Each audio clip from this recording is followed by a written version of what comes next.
हाँ भैया।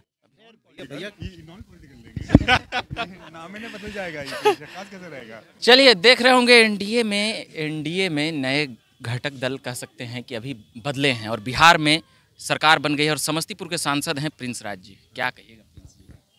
देखिए नीतीश जी का आप लोग इतना विरोध किए, साथ में ले लिए। देखिए नीतीश जी का विरोध नहीं था। नीतीश जी जिनके साथ गए, जिस नीति के साथ गए, उसका विरोध था।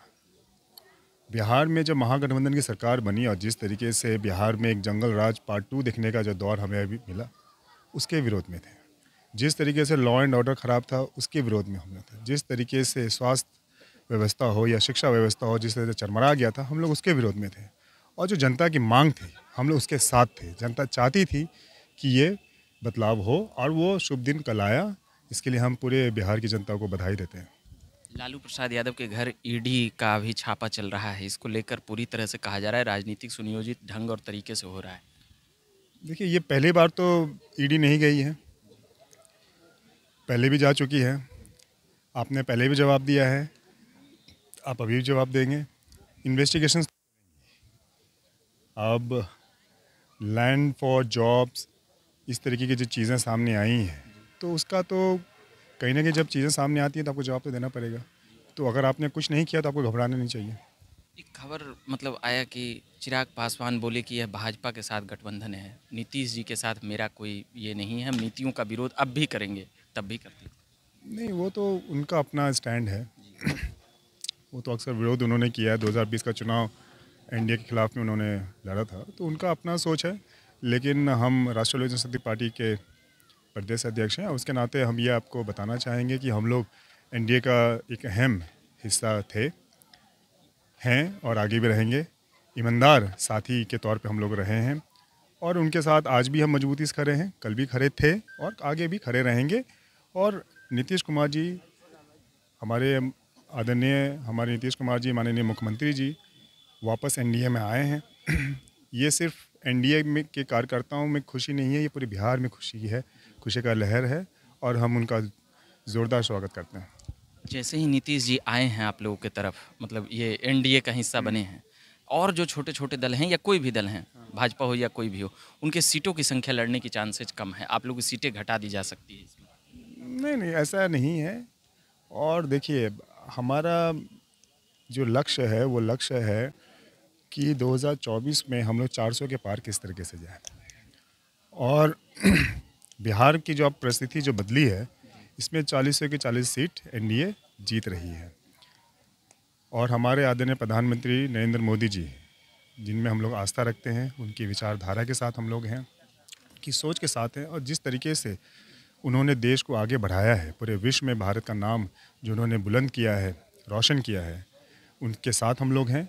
और हमें पूर्ण विश्वास है, हम ये पहले भी बोलते थे, जो लोग विकास में विश्वास रखता है, जो लोग चाहता है कि भाई देश आगे बढ़े, प्रदेश आगे बढ़े, वो हमेशा अक्सर जो है एनडीए के साथ आएगा। और वही देर सवेर वही चीज़ हुआ। अभी ये राजनीति में ये भी चल रही है कि जो सीटें आपका समस्तीपुर और ये सभी चिराग जी से चल रहा है, वह दावा कर रहे हैं कि वो तमाम सीटों पर हम लड़ेंगे, मतलब लोजपा रामविलास ये दावा कर रही है, जो लोजपा की सीट है। सिर्फ वो दावा नहीं कर रहे हैं, अन्य हमें लगता है 10-15 कैंडिडेट्स दावा कर रहे हैं। कहीं से भी चुनाव होता है तो वहाँ पे 10-15 तो कैंडिडेट्स होते ही होते हैं और सब लोग दावा करते हैं कि भाई वो चुनाव जीत रहे हैं और चुनाव लड़ रहे हैं। तो ये तो लोकतंत्र की खासियत है, सब लोग स्वतंत्र हैं, कहीं से भी चुनाव लड़ें और वो कहीं से भी चुनाव लड़ सकते हैं। लेकिन हाजीपुर को लेकर बड़ा चलते रहता है। कहीं से भी लड़े, देखिए हमने आपको क्या कहा, कहीं से भी लड़े। पशुपति पारस जी का कोई दावा नहीं रहेगा हाजीपुर पर। नहीं नहीं, देखिए आप दूसरे दूसरे तरीके से बोल रहे हैं। हमारा कहने का मतलब है कोई भी आदमी कहीं से भी लड़ सकता है, समझ रहे हैं ना। राहुल गांधी जी 2 सीट से लड़े थे, उन्होंने अपनी परंपरागत सीट जो है वो छोड़ के वो चले गए, केरल चले गए। तो कोई भी आदमी कहीं से लड़ सकता है, तो खासियत है हमारे लोकतंत्र की। तो वो जमुई छोड़ के, वहाँ की जनता को छोड़ के कहीं और जाना चाहते हैं, उनकी मर्जी है, कहीं से भी चुनाव लड़े। वो तो 40 सीट पर चुनाव लड़ रहे हैं। 2020 में वो एनडीए का साथ छोड़ के वो चुनाव लड़े थे।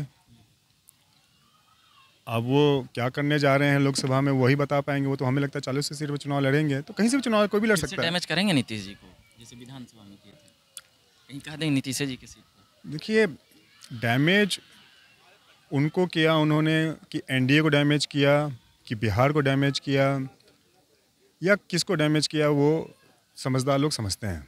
वो चाहते क्या हैं, क्या नहीं चाहते हैं, ये लोग भी समझते हैं। अच्छा, एक सवाल अमित शाह जी से जुड़ा हुआ है। उन्होंने कहा था कि दरवाज़ा हमेशा के लिए बंद रहेगा। इन तमाम चीज़ों को कैसे देखते हैं? नीतीश कुमार को परिप्रेक्ष्य में कहा था, नीतीश कुमार के लिए किसी भी कीमत पर साथ। दरवाज़ा का काम क्या है? बंद होना फिर खुलना। जी। सुबह का भूला जब शाम को घर आए, उसे भूला नहीं कहते हैं। माफ़ कर दीजिए। माफ़ परंतु करने राम वाले आप ही बोलते थे। नहीं नहीं, इसमें इसमें माफ़ करने वाली क्या बात है? आप देखिए इनकी जो अलायंस आरजेडी के साथ हुई, ये कोई नेचुरल अलायंस नहीं है। समझ रहे हैं ना? नेचुरल अलायंस नहीं है। नेचुरल अलायंस उनका एनडीए के साथ है, क्योंकि एनडीए हमेशा बात करती है विकास की, प्रगति की बात करती है। आरजेडी के शासन में हमने पहले भी देखा था, पहले के दौर में, अभी भी हमने देखा किस तरीके से जंगल राज हावी हो जाता है। दिन दहाड़े लूट, दिन दहाड़े हत्या, ये हमने पहले भी देखा जब हम लोग छोटे छोटे थे। अब जवानी में भी हम लोग वही देख रहे हैं। तो ये नीयत और एक काम करने का तरीका ये आरजेडी का रहा है। और हम लोग जब बयान देते थे तो हम लोग इसके खिलाफ में बयान देते थे कि जो बिहार के दौर दुर्भाग्य रहा कि ये इस तरह की सरकार महागठबंधन की बनी और बिहार और पीछे 10 साल चले गया। चलिए, तो ये बात कर रहे थे हम समस्तीपुर के सांसद प्रिंस राज जी से। बाकी और लगातार हम बने हुए हैं झकास भारत पर, तमाम पॉलिटिकल अपडेट सुनाते रहते हैं, लाते रहते हैं। कैमरे के पीछे ऋतिक जी हैं, धन्यवाद।